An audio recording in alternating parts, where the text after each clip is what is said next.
And now, for your eyes only, to something I prepared earlier. To the Pledge production team, from Ambassador Nick Ferrari. Assessment on current personnel, as requested, attached. The only favourable things that can be said of Michelle Dewberry are inept, insecure, incompetent. Incapable of a coherent position on anything, aside from growing up in East London, June Sarpong is diplomatically clumsy. For a man who has risen to some of the highest offices in the land, Greg Dyke radiates insecurity. Media reports of vicious infighting and chaos between him and Carol Malone, which she dismisses as fake news, are mostly true. Carol is dysfunctional. Now, while those candid, even brutal appraisals were in jest, well, all but one, in truth, had it been for real, I would have dramatically restricted the note circulation. That's what's impossible to fathom about the row concerning our outgoing man in Washington, Sir Kim Darroch's view of Donald Trump and his administration. We need candour from our ambassadors and our consuls. I've no problem with his possibly one-sided take on events. Foreign Affairs Committee Chairman Tom Tugendhat has said it's possible these notes might have been seen by, quotes, dozens of pairs of eyes. That's where the problem lies. Now, as for Greg's obsession with Twitter, Big Macs and cheesy fries...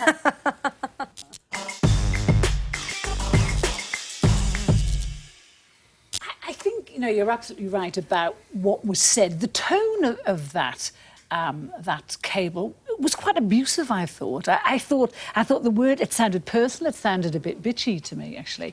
And I think you're right. And the thing is, he's gone now, he's resigned, and he had to go. There was no question, because, you know, we're told, senior Tory sources would say that this was to exact revenge over him failing to promote Brexit Britain.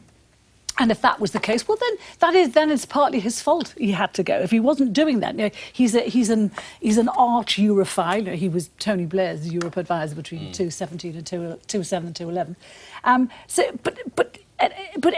What I've been hearing is people are saying it's stupid to say people have said much worse. Well, no, not by our man who represents our government in Washington. They haven't, and especially on the heels of the state visit, which was supposed to soften Trump up, and it did. But now all that goodwill has been squandered. Greg Dyke, what's the role of an ambassador? Oh, to look after our interests in that particular country. Seems fairly straightforward. And to give sound assessments of governments? And to give sound assessments. I mean, I loved some of these quotes. I mean, you know... You think it was a sound assessment, though? Well, we don't really believe this administration is going to become substantially more normal, less dysfunctional, less unpredictable, less faction-ridden, less diplomatically clumsy and inept. I mean, you can't get worse than that. Exactly. But the final one was when he said that he thought Trump might survive and emerge from the flames battered but intact, like Arnold Schwarzenegger in the final scenes of The Terminator. I mean, it is incredible language. I suspect the Foreign Office haven't realised what having someone like Trump as president means.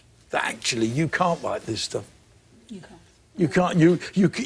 Why can't you write it? It's because you get that in the New York Times or the Washington Post every day of the week. Look, and it's twice on fine Sunday. for journalists to write it. It's fine. They're not representing anybody other than their newspaper. It's not fine for your ambassador, I don't think, in a world when this could get leaked. Just lastly, come back to you. Just like you've run many businesses, you'll have seen disobliging memos about stuff. Surely the key is restricted information. That is very, very. My main point is why is that only going to more than about 2 people? That's my main driving point. Well, then, if it's only 2 people, you might as well go and tell them it rather than writing it. Right, okay. But the real question is who leaked it. And one gets the feeling, although there's no evidence, that the leaking was political, not civil servants. Yeah, June. I'll be quick. I just want to pick up on something else that was in the memo, and he said, there is no upside with this president in being subtle, let alone ambiguous. So perhaps that's what he was trying to do with his memo. Well, he got his point across. He got his point across. What I would say to you is I agree. I think that 100% he should have written this memo.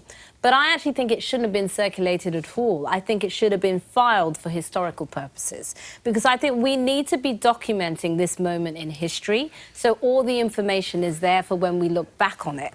The problem is, like Greg said, with somebody like a Trump who is so petty, once something like this comes out, the relationship is done. I want to bring Michelle in, Carol. I know you want to... You've been sort of semi-glaring at me. I don't think you think this should have ever been committed to print. Is that right? Yeah, well, I think that in life, when you're considering which job to do, you've got to assess your suitability for the role. So when I looked up in the dictionary today, that's how bored I was this morning, diplomat, it says maintain relations, a person who is tactful, skillful in managing difficult scenarios and people. Now, I would look at that and think to myself, that's not a job for me. If I've got to be diplomatic, if I've got to be tactful, I'm probably not going to be putting myself in that position.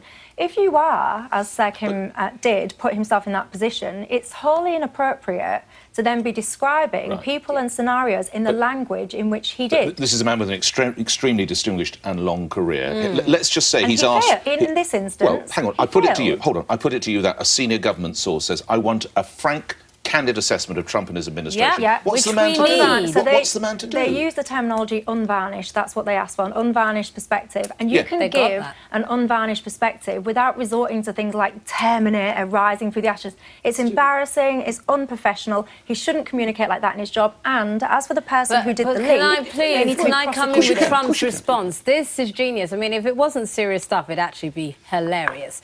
So this is what Trump had to say. The wacky ambassador that the UK foisted upon the United States is not someone we are thrilled with. A very stupid guy. He should speak to his country and Prime Minister May about their failed Brexit negotiation and not be upset about my criticism of how badly it was handled. I told Theresa May, how do you deal with how to do that deal? But she went her own foolish way, was unable to get it done. A disaster. I don't know the ambassador, but I've been told he is a pompous fool. Tell him the USA now has the best economy and military anywhere in the world by far. You've got to love those tweets. You've got to love those tweets. Remember what Cameron said about people who tweet too much. Anyway. There are people who know Kim Darroch who say he's a pompous fool. But anyway, you said before, June, that he was petty.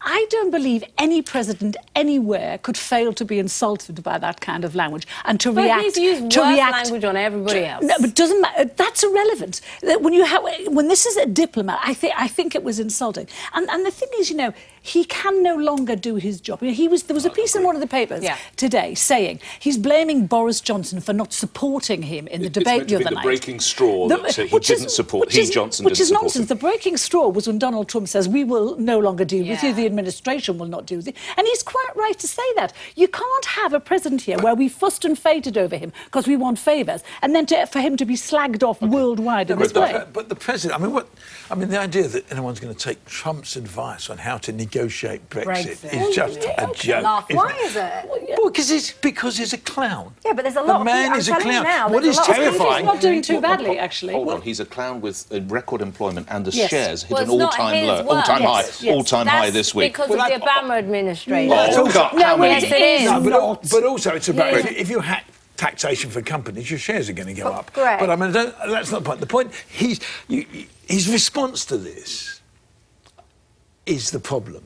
As you say, his response to this. Once he'd responded like that, I agree with you. The ambassador was over. It was just a matter of time. Did Boris Johnson throw Sir Kim under a bus? I don't think he did, because Sir Kim's position was untenable. But for me, I'm glad that he's written this, because we need this documented. We need to know what Britain really thought of Trump during this period. By not offering any support on that TV debate, do you think Mr Johnson threw Sir Kim under a bus? No, I think that Boris did the only thing that he could have done. And I don't think he threw him under the bus. I think he answered pragmatically and professionally. Really? OK. Offered no support, Greg? I think he did. Throw him under the bus? Yes, I think he did throw him under the bus. He would have gone anyway, so he wasn't the only one throwing him under the bus. But I think he did, and he didn't need to. He could have. I mean, historically, what you've done, you just said, "Well, we've got full support of our man," and then in September he's gone. That doesn't work with a Trump. Was he thrown under a bus, Carol Malone? No, I don't think it was, because if one man is going to sour relations between America and us at this very, very critical time, he has to go simple. And Boris would have got rid of him when he becomes Prime Minister. And can I just add that? And Trump, there's no way Trump would have accepted Boris waiting. You know, dealing with a president like Trump, he had to move swiftly. But then that means that we now allow foreign parties to decide. I agree, which is a disaster. You don't want that situation. No, I don't. I'm not happy with this situation at all. Surely there was a choice. Either, as Greg and I have said, you let knock it into the long grass and you move him in September, or you promote him. So you give him a lordship and just bring him home. So he's promoted. That's what you do. Well, that's what would have happened. Yeah. But I think he, to be fair, he's behaved properly and said he has. This is Sir not Kim has done the right thing. This is not acceptable. Shall we just listen to what Sir Kim himself has said on this? The current situation is making it impossible for me to carry out my role as I would like. Although my posting is not due to end until the end of this year, I believe in the current circumstances the responsible course is to allow the appointment of a new ambassador. But anyway...